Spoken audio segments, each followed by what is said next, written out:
so we'll give her some time. Elephants, of course, very large creatures, eat a whole lot of food. Our 5 ladies here in Singapore Zoo eat about 150 kilograms of fruits, grass, and leaves every single day. Okay, I think it's gone. She is definitely bigger than Aprilla, so we'll give her a bit more time. So, I think she's done with her toilet break. She has to make sure she finds a good spot. Last thing she wants to do is step in her own poop. Okay, nice and easy, Gambe. Con kia nó nằm lăn xả rồi.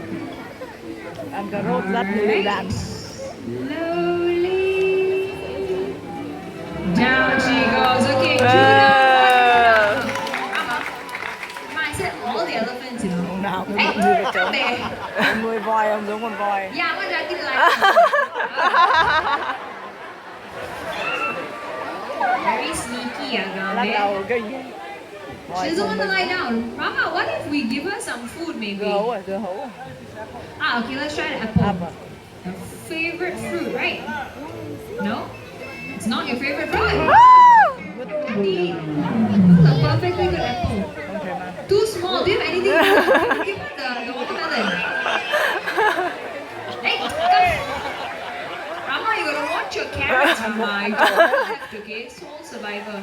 Guys, give it to Jati, the watermelon. Voi mỏi giống con đỉa. Still no one. Không ăn Okay, táo, maybe không we ăn should dưa try hấu. her absolute favorite fruit. The durian. Where is the durian, guys? Sầu riêng mới sợ Where's the chứ. durian? À, ăn củ cà rốt rồi lấy kìa. Oh, they can still look at you. Oh, man. Mấy đứa kia nó cười. It still has ideal some more. Yes. Durian's not gonna work. Hay à, cái voi nó cuốn nó ăn. Sợ ăn sầu riêng mới sợ chứ.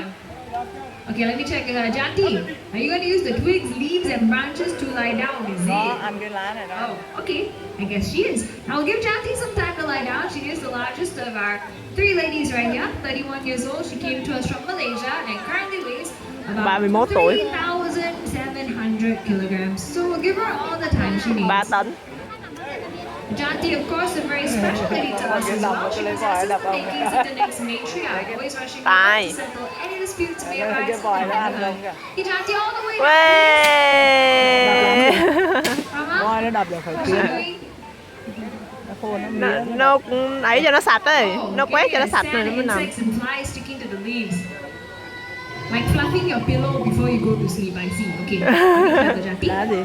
Kiểu giống vậy như là con này nó muốn nằm xuống thì phải cho nó lấy lá nó đập như là kiểu như là mình đập gối ấy. Go. And down, Jati, find the guns. Now let's have all the elephants back up for the final salute. We Kiểu đập have gối, mình hay đập gối, mình phủ gối trước khi mình nằm. Come on. Jati's still lying down. Lung lá. Hey, Jati, get up. Ngu quá hả? So Gambe, Kêu nó dậy. as I mentioned earlier, yeah, looks like she's standing Thằng in kia the nó sleep. quấn What should we chân. do? Make some noise. Yeah, we can do that, right, guys? Clap your hands, stomp your feet, make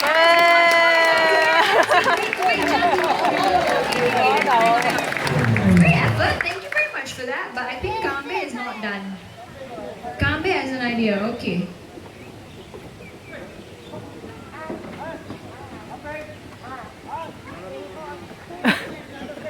No. Yeah, I don't. You don't understand as well. Maybe we ask Aprilla. Aprilla. Nói chuyện với Aprilla, you know what? mấy con voi. Kambe said. No.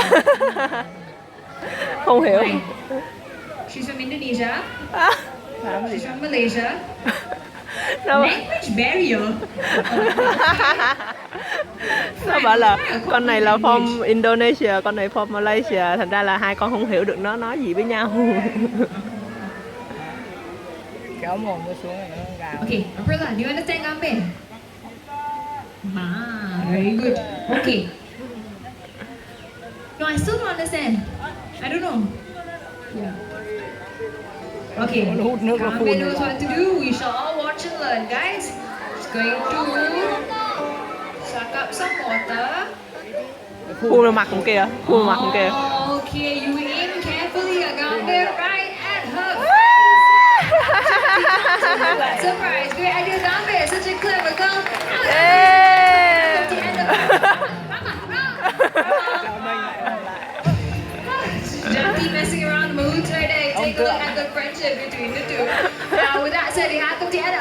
assembling. Before we go, our elephants are going to thank you for joining us, so listen up.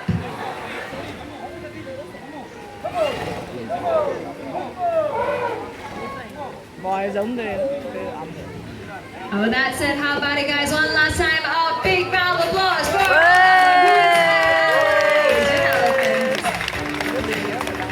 Ôi, cá dưới đó. Right now, it's a token feeding session for our elephants. If you're interested, come on over to the central Rất hall. kinh. $5 for a basket. Rất kinh. Proceeds will go towards the upkeep of the animals Qua để làm gì? Singapore Zoo.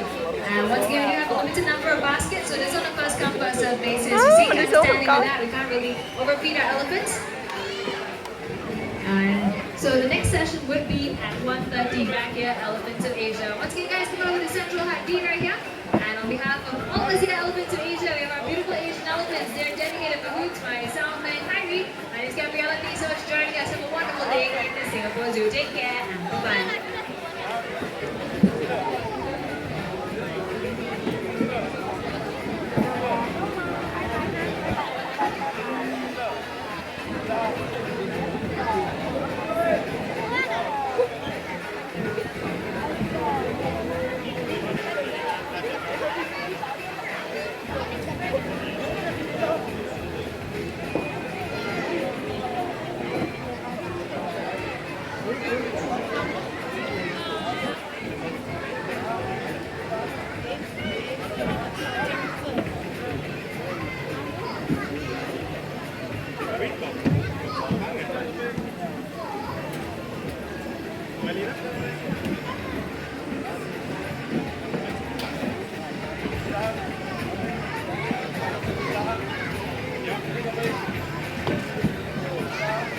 You guys want to feed the other side?